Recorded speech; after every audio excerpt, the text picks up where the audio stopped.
Hi, I'm Judith. I'm a Canadian and I'm over 80. And as usual in all of these videos, I learned some stuff in my 80 some years, and I'm wanting to share it with people because I've worked hard to create a happy and fulfilling life. And to the extent that I'm able, I'd like to share that with other people so that you too can create a happy and fulfilling life. Some of the things that I have to say may not resonate with you, and that's fine. Take what you like and leave the rest. But to the extent that I can help, I'm really happy to. So I'd love it if you like, subscribe, leave comments. That would be terrific. This channel is just getting going, and it's really just a labor of love. So today I'm going to talk about the stories that we tell ourselves, about the beliefs that we have about the world, about, I don't know, about everything, about ourselves, about how the world works, about how we are in the world, and how the choice of those stories, and sometimes by not choosing them, that just accepting the stories that we've been taught to accept, can lead us to not have the happiest life imaginable. We are, to a large extent, the products of the stories that we tell ourselves. Why do I think that? Because, as I've been saying in several videos now, because thoughts are things, because what we focus on grows, because the way that we see ourselves and the way that we see the world influences how we act and react in all those instances, and that itself creates certain impacts and effects. Everything that gets created in the physical world starts with an idea, and the ideas that we have about ourselves are the building blocks then for the life that we create. So getting to the point where our ideas are more positive, where our ideas about things help us to be happy, it is really an important thing. And that's really what the last few videos have been about. Maybe I should have started with this one because it's fundamental. This will be episode 10. Let me get this right. Episode 6 was about the magic of visualization. Episode 7 was about the power of affirmations. Episode 8 was about the grace of gratitude, and episode 9 about the force of habits.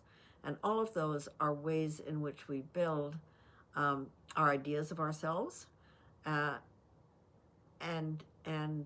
change the ideas about ourselves. So today I'm really going back to the step before that, which is to recognize what beliefs we have and what perhaps needs to change, or what ideas serve us really well. Let me go at this from a different perspective for a minute.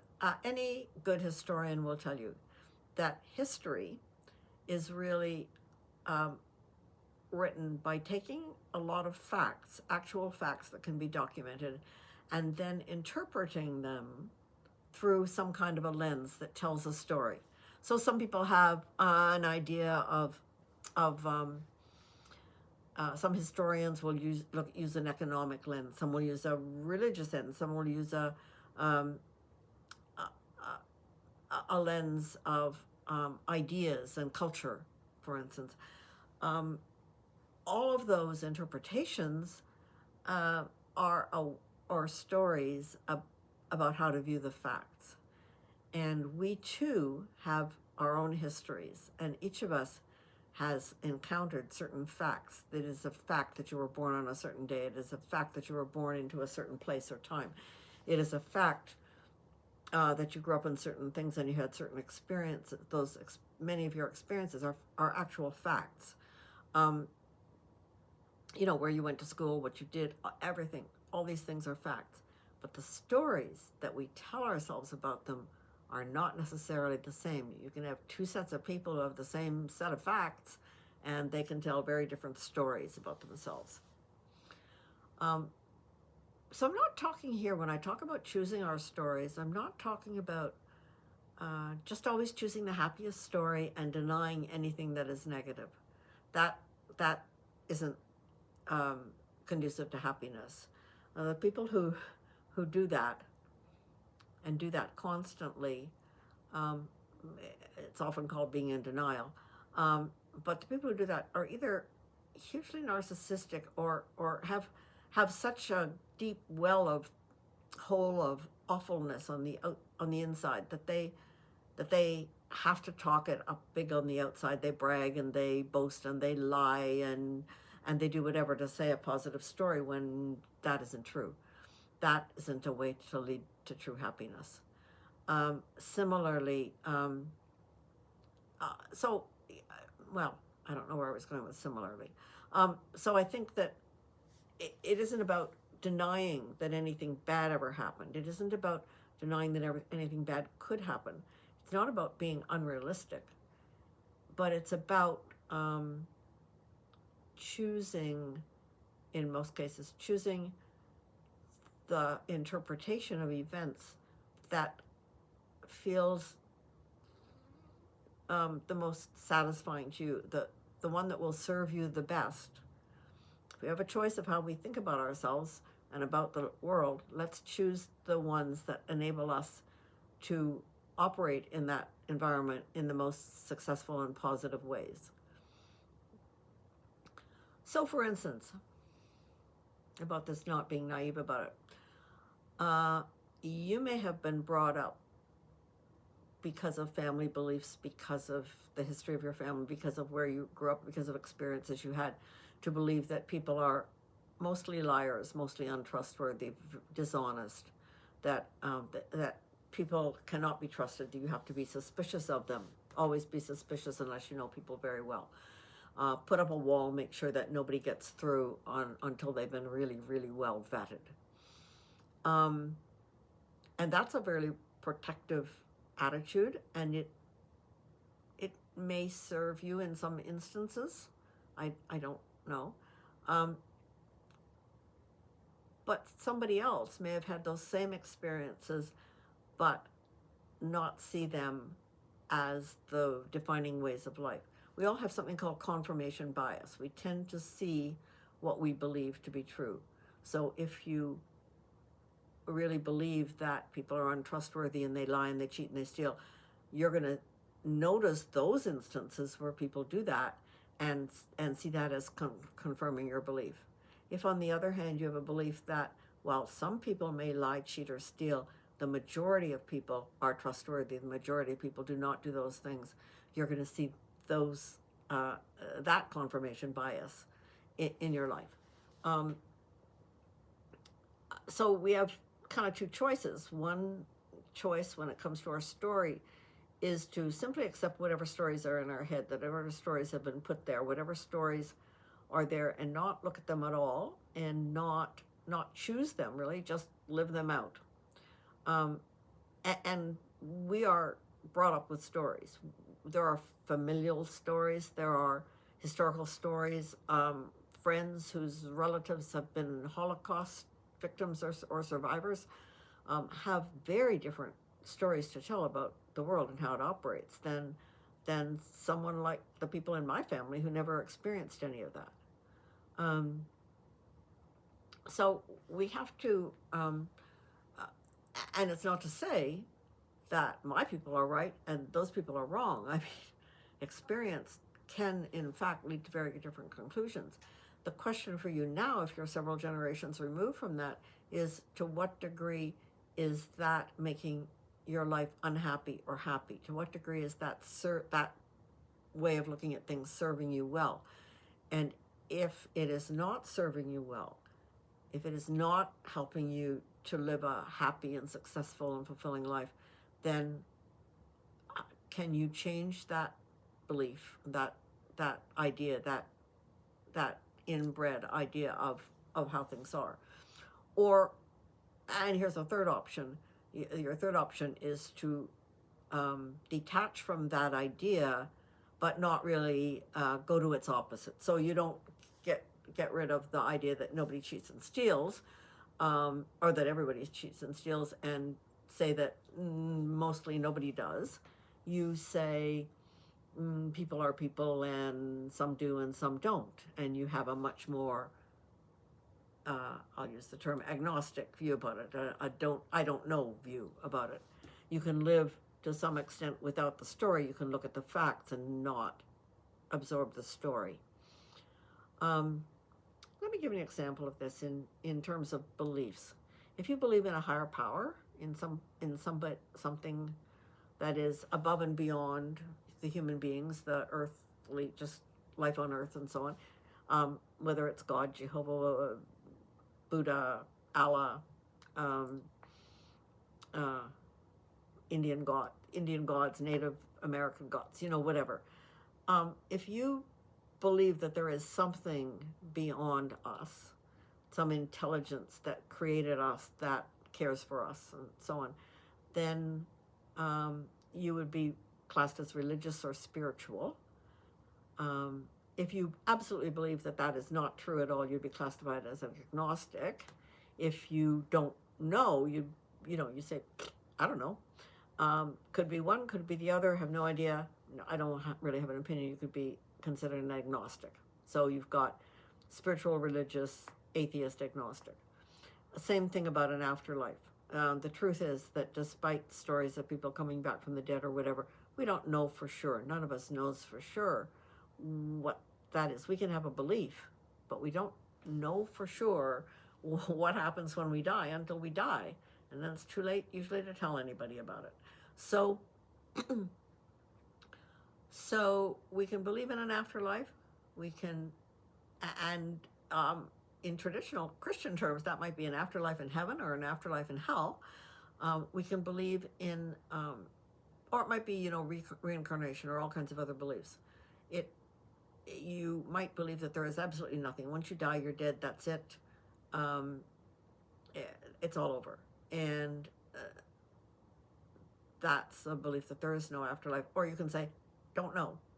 We'll find out when I get there. I have no idea.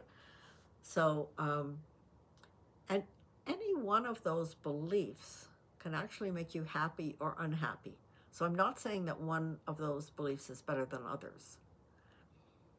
If you're brought up to believe in heaven and hell, and you really believe that you are so bad that you are condemned to go to hell, I think that would make one a very unhappy person. If, on the other hand, you believe in a heaven, a reincarnation, and something else, that could make you quite happy. That you think that most souls, unless they're really, really, really terrible, just ordinary garden variety sin is not going to get you to hell, and you're going to be okay. Can make you feel quite not so bad about dying. But atheists may feel quite happy about their beliefs, as may agnostics. Or they may feel quite unhappy about them and kind of, I've got to believe this, but I don't really like that option. The truth is, you get to choose. You can overcome your upbringing and what was drilled into you as a child or whatever, and you can choose what one you're going to believe. And I'm saying choose the one that makes you happiest. But let's go on from that kind of belief to beliefs about, say, how the world operates. And I talked about people, the story that we tell ourselves. Let's say, you're going along and someone behaves really badly toward you, and they act very rudely toward you, or in a very hurtful way. Your belief system may interpret that in various ways. The story, we're not denying the facts that it was hurtful, or it was unhelpful, or it was rude, or it was, nasty, whatever the fact is about how that person behaved. Without denying the facts, you can have a very different story about what that means. You can decide, you can believe that that's typical of all people. You can believe that that person deserves no grace at all, that person deserves to be cut right out of your life, no matter how close they are to you. You can believe that, on the contrary, that unhappy people often create unhappy, or often behave badly, and that that person may be unhappy, that you don't really know what they're going through in that day, and that you can cut them some slack or some grace, that there is a way in which you can forgive them, not to say that you condone what they do or what they did, but to say, I don't have to carry a resentment or anger or whatever about this, because I see that they are just a poor suffering soul, and they did something that wasn't their best that day. You can believe that that they did this. Yeah, I mean, I guess those are the two extremes, right? That you don't have to go and and the other thing you could do is you could look at it and say, I really deserve that because I'm really not a very good person, and people must really hate me, and that's why they behave badly toward me, because they can see that I'm not a good person, and that's really not a story that will serve you well in any way and help you to be a better person or have a happier life or be more fulfilled. I mean, it just isn't going to happen that way. So the stories we tell ourselves are really, really important. So what do we do about it? First of all, you have to become aware of what your story is. I was once doing some counseling, kind of through a self-help group, counseling people, and I had one person who called me often, and she always had what I started calling her the story. I would say to her, so and so, that's just the story, and she would tell me this story again and again in different forms, daily. And the story was always that if she had only made certain decisions back 20 years ago, her life would be really amazing today. And her life sucks today because she didn't make that decision 20 years ago. And that was just like self-flagellation, you know? I mean, she made a decision. It was whether to go into a certain kind of course in college, I think. And it wasn't based on fact, because her life, she has absolutely no way of knowing that her life would have been any different or any better if she had taken that road in life instead of the road that she took, right? It wasn't that she ended up poor and on the street because she didn't go to college or whatever. It was just she had a choice of option A and option B, and she took option B, and now she thinks she should have taken option A. And she told herself that story again and again and again, day after day after day. And it did not help her in any way in her current life to make further choices. In fact, it undermined her sense of confidence in making any choices at all. So there she was in her mid-40s, still mourning this thing from her 20s, or I guess early 20s, and it just kept her kind of stopped and in a not very happy place. I started just calling this the story, and every time she would start on it, I would say, okay, there's the story. So now what can we do about today? And trying to get her to just have a little bit of distance from the story, to just for a few minutes drop the story and just think about where she was right now and go on from that place.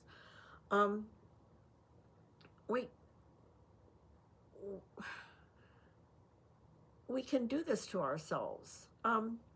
I know someone who, several months ago, I said to his mother, and he's having, I don't know, it's like a meltdown. I guess in olden days we would have called it a nervous breakdown, a kind of a mental health breakdown of some sort. I don't know the exact details. I don't know if there's drugs involved. I don't know if there's addiction involved. I don't know if there's if it's just anxiety or depression or anything. I'm not a doctor. I have no idea. I just know that this person is not functioning. 25 or 26 years old, not functioning, and has been like this for a few years, and then seems to pull out of it, but then lapses back into it, full of anger, full of depression, I don't know, negative stuff, living in the basement, not working, not doing anything. I said to his mother, does he have access to a family doctor? Could he get antidepressants if that seems to be, or medication that might help him with whatever whatever the issue is. Can he have counseling? Would he have access to counseling? Can you help pay for the counseling? Yes, she said, have access. He has access to all those things, but he doesn't feel worthy of them. And I find that very, very sad indeed. This is a person who needs that kind of help more than anything, but he's so attached to his story or whatever's happening to him. And I don't know. I don't see him. I don't have much contact. So I don't have direct contact. So I don't know. All I know is that sitting in the basement, wallowing in that's not going to create a successful and happy life. And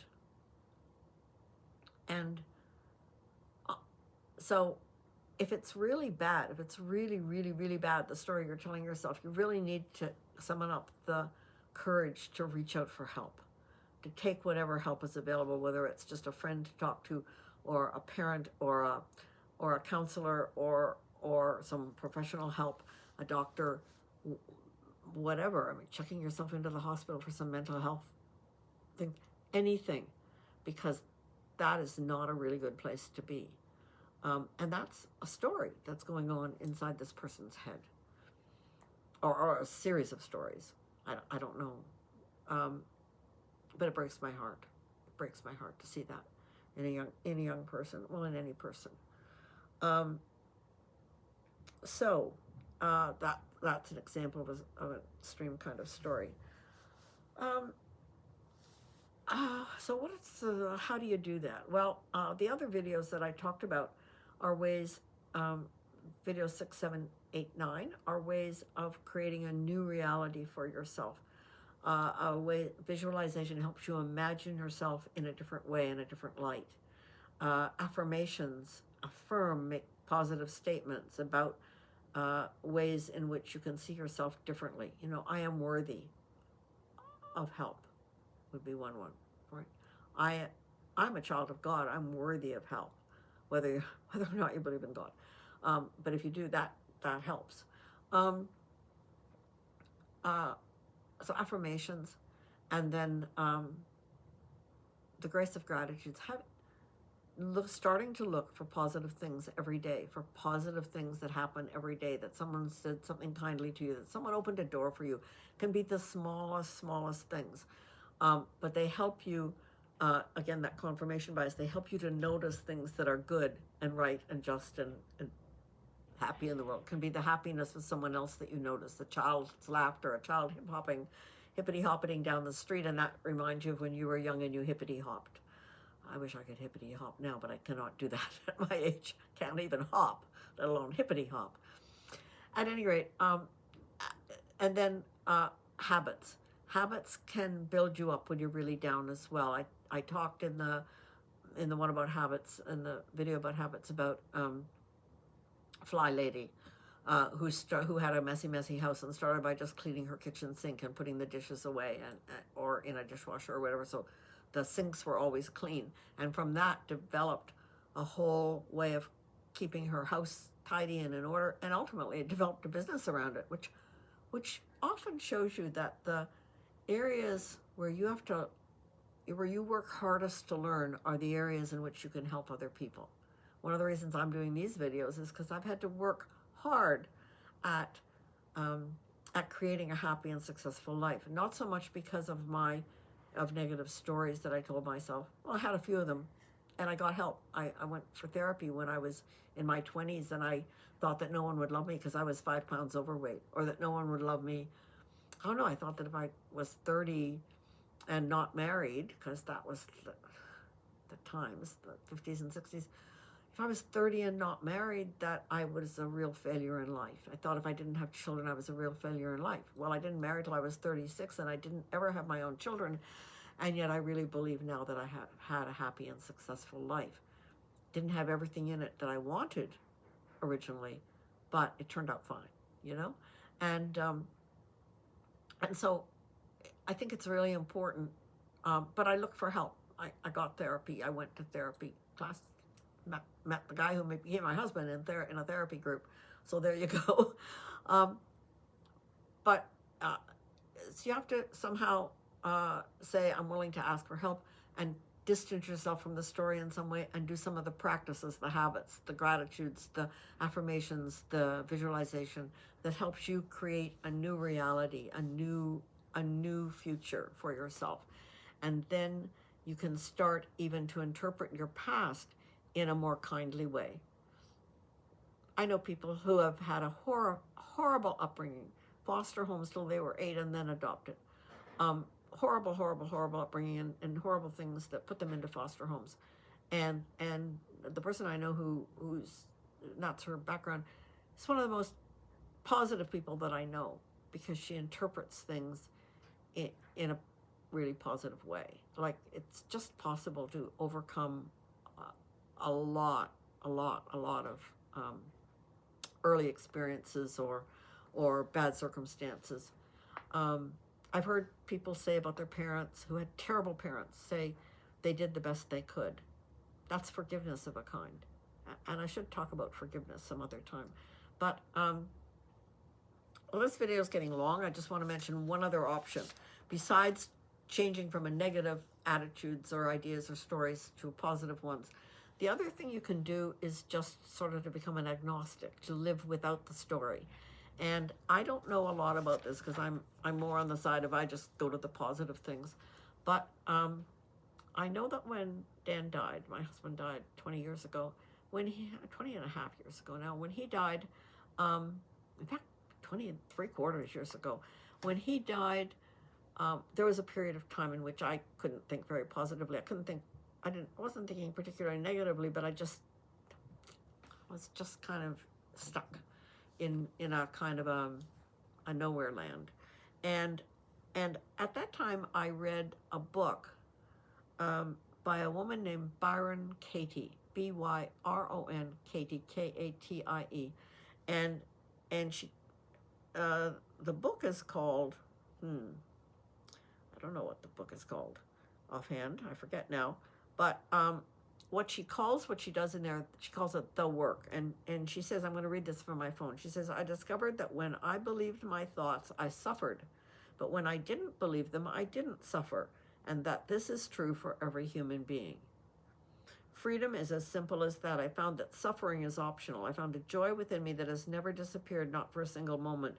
That joy is in everyone always. And I invite you not to believe me. I invite you to test it for yourself. So it's called Loving What Is, the book. 4 questions that can change your life. Byron Katie. And this book came out in 2003. My husband died in 2005, and so I read it shortly after he died. It offers a third way, not one that I have practiced a great deal, I admit, but it offers a third way to living a life that is free of the negative effects of your story, by not listening to your thoughts, by not believing in your thoughts in the same way. So if you're finding it hard to do visualization, affirmation, and so on, and to create a positive thing, why don't you try Byron Katie and her ideas about living free of the stories, free of the thoughts, and just dealing with the actual facts of what is. And that may help as well.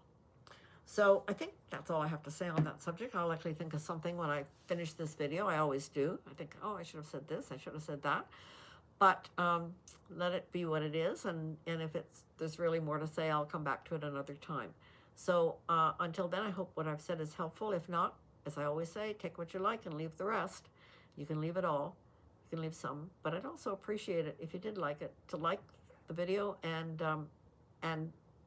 to subscribe, hopefully, but also to leave a comment. I'd love to know what you think about all this. Anyway, until then, try to get a little distance from your stories. Look at whether they serve you well or not, and check out the other videos maybe. And until the next one, take care.